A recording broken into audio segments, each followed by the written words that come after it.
Mr. Speaker, I stand in support of the budget, which seeks to help Singaporeans tackle cost pressures and address anxieties related to inflation.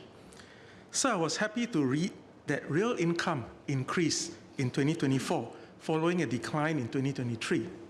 This shows that the measures put in place by the PAP government, which includes bringing in good investments and creating good jobs, keeping the Singapore dollar strong to combat imported inflation, expanding the progressive wage model to uplift the wages of low-income workers, and various other worker-related schemes have borne fruit. While inflation this year has eased and is expected to average between 1.5% to 2.5%, the price increases of the past will not go away, and we will have to adapt to the new reality of higher prices. This is why I'm glad that the government has taken decisive moves to help Singaporeans cope with higher prices.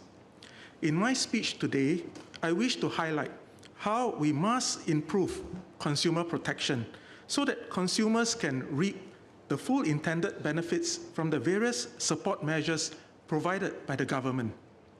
We must not allow unscrupulous businesses to profiteer from these support measures at the expense of our consumers.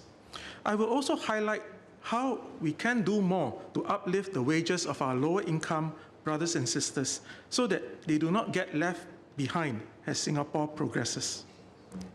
Sir, in NTUC's latest survey on economic sentiments conducted from November to December last year, more than half of the survey respondents felt that their income had not increased sufficiently over the past 12 months to meet the rising cost of living. The additional $800 in CDC vouchers, additional USAVE rebates, increase in ComCare assistance schemes, and the new SG60 vouchers will certainly help Singaporeans from all walks of life better cope with today's higher prices. In Radin Mas, we have rolled out various community initiatives last year to help our own residents cope with cost pressures. We launched the Radin Mas Care for You vouchers, where each month a set of local discount vouchers is distributed to 3,000 eligible households residing in Radin Mas. Led by our 3 hawkers and merchants associations, the participating hawkers, merchants, market stallholders have contributed more than $500,000 worth of discounts to our residents in the past 7 months. We opened Jam Pack at Radin Mas, a community mini-mart to allow lower-income residents to redeem $50 worth of groceries monthly. These daily essentials are contributed by our supermarkets and kind donors. But instead of distributing pre-packed bags of groceries, residents come down to the mini-mart to redeem what they need. This cut down on waste, which in turn encourages more frequent and generous donations by donors. We also set up a community fridge at Telok Blangah Crescent to allow residents to collect free fruits and vegetables, which have been rescued from the nearby markets. Since we launched what we call the Magic Fridge in November 2024, we have given away more than 1,000 kilograms of free fruits and vegetables. Sir, these initiatives are made possible because of the generous donations and contributions by individuals and organizations. In Radin Mas, we have a strong community spirit where those who have more chip in to help those who have less. I would like to take this opportunity to thank all our generous sponsors and community partners for working together with me and my team to help our most vulnerable residents. In his budget speech, the Prime Minister announced that over $600 million will be set aside by the government and tote board to match donations made to charities and social causes in an effort to encourage philanthropy. I fully support this. But we should do more to encourage philanthropy in all forms beyond just monetary donations. I hope that the government will encourage a more caring Singapore and encourage more ground-up initiatives like what we have started in Radin Mas across our nation. Beyond government initiatives and community-led programs, the The private sector, too, must play its part in our whole-of-nation effort to help curb rising cost pressures. NTUC and our enterprises are committed to do our part in ensuring that essentials remain accessible and affordable for Singaporeans. Between 2019 and 2024, the NTUC Fair Price Group provided approximately $330 million in Pioneer Generation, Merdeka Generation, Senior Citizen, and CHAS discount card holders, as well as link points rebates to help ease the financial burdens on households. Over the same period, FairPrice has also returned more than $250 million in rebates to NTUC union members and FairPrice members. But sir, we must ensure that Singapore has a robust consumer protection regime and a price-transparent market to ensure that consumers fully reap the benefits of government and community-driven initiatives to cushion our rising cost of living. According to the annual complaint statistics by the Consumers Association of Singapore, consumers suffered close to $2 million in prepayment losses in 2024. This is more than quadruple, 4 times of the losses reported in 2023. These losses were driven primarily by industries with large, lumpy expenses, such as renovation, bridal, and the beauty and spa sectors. Beyond prepayment losses, e-commerce-related complaints also reached an all-time high, surpassing even the peak brought about by the COVID-19 pandemic. These are deeply troubling trends, and we must take decisive actions to foster a more trusted business trading environment and protect consumers from losing their hard-earned monies to unscrupulous businesses. Mr. Speaker, the last major amendment to the Consumer Protection Fair Trading Act was in 2018. This was well before the boom in e-commerce, an industry that had its growth supercharged by the COVID-19 pandemic. As President of the Consumer Association of Singapore, I urge the government to convene a panel to comprehensively review and update our consumer protection laws. CASE stands ready to lead this effort. We will engage extensively with the business, legal, and academia communities to ensure that a right balance is struck between protecting consumers while balancing Singapore's reputation on ease of doing business when proposing both legislative and non-legislative changes.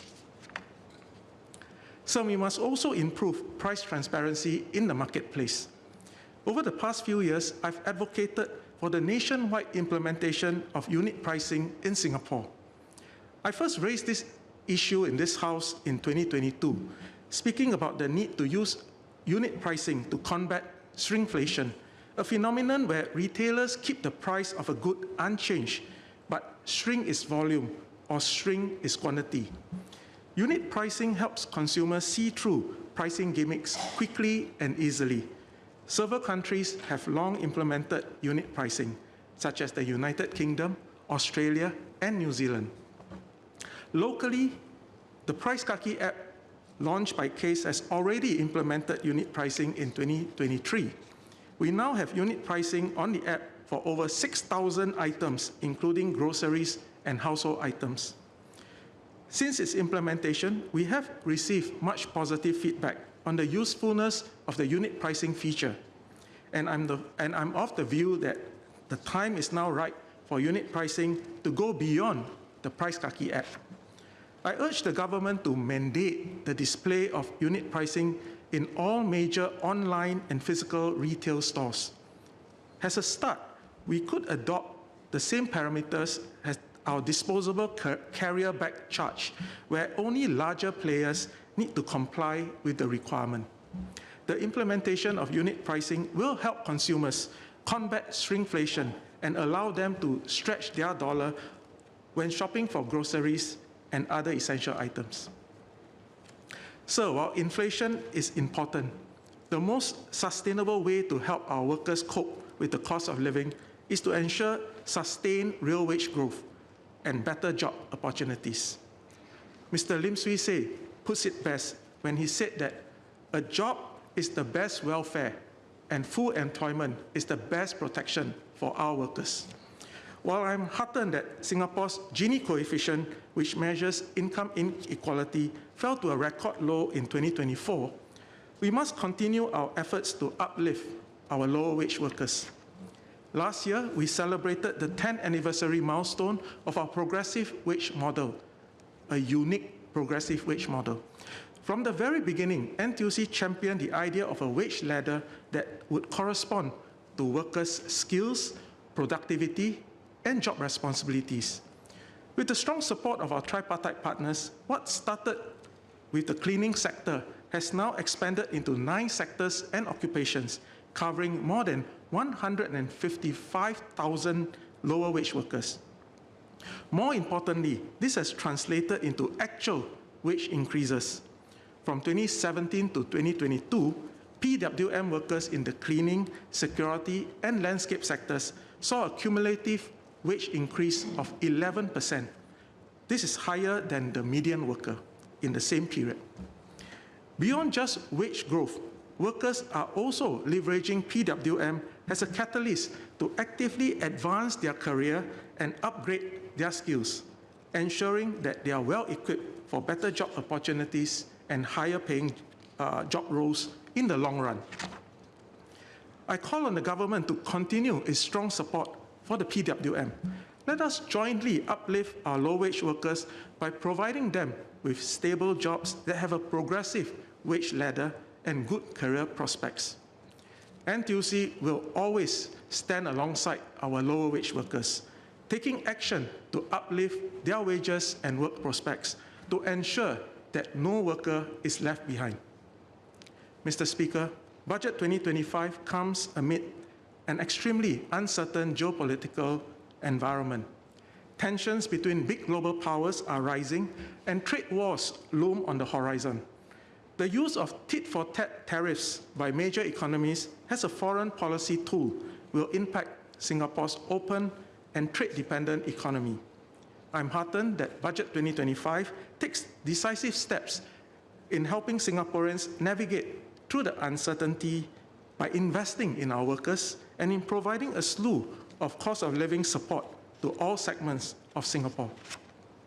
As we spend prudently to support our nation, we must remember the importance of enhancing consumer protection and price transparency.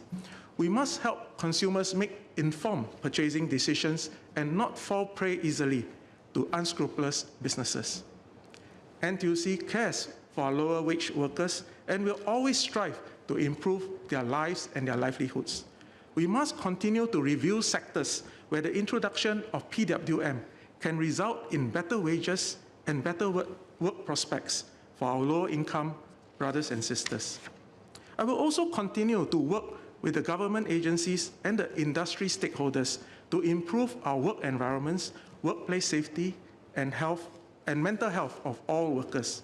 Here, I would like to record my thanks to the Honourable Member Hazel Phua for suggesting in her speech yesterday for a right to disconnect, something that I've been championing since 2020. I'm glad that more members, including the PSP, are now supporting this too.